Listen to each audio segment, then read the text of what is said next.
The user need to create an account first before logging into the system. Fill all the fields with correct credentials of the users.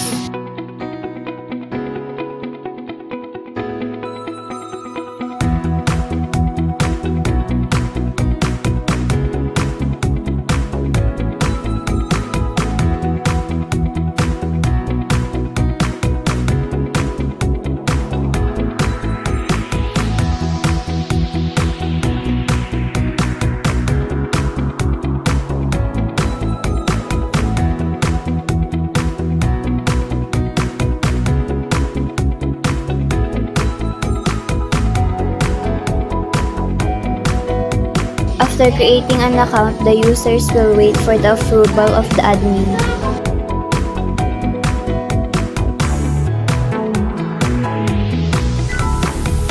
After entering admin credentials, it will go directly to the dashboard UI.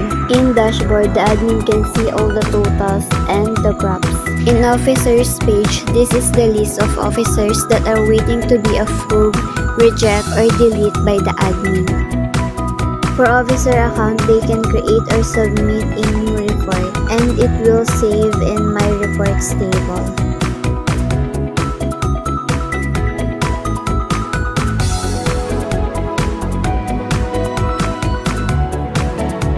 For officer dashboard, they can see all the totals and the recent violations and AI readings for the last 7 days.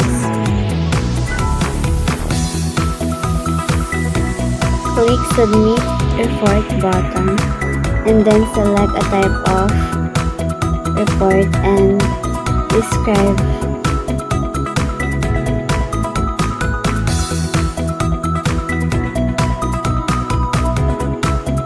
And also put the location.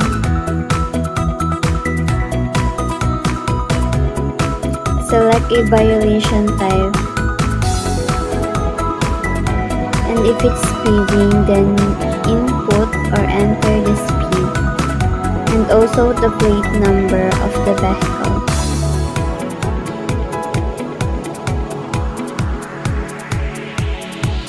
Select a vehicle type. And also provide a proof of evidence. And then submit report button.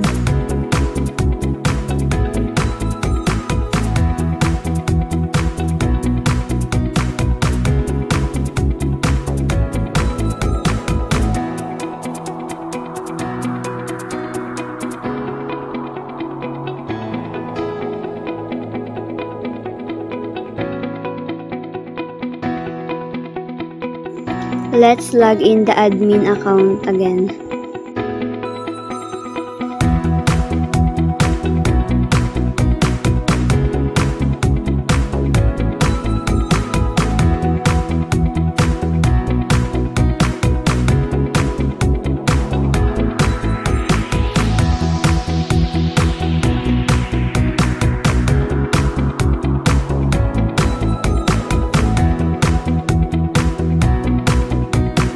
In reports page, the admin can see all the reports of the officers.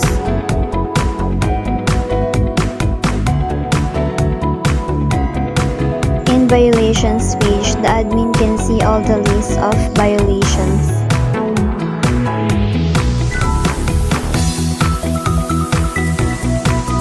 In AI readings page, the admin can see here the list of violations that comes from AI camera. While in categories page, the admin can see and manage the list of categories based on violations or incident type. Admin can also add new categories.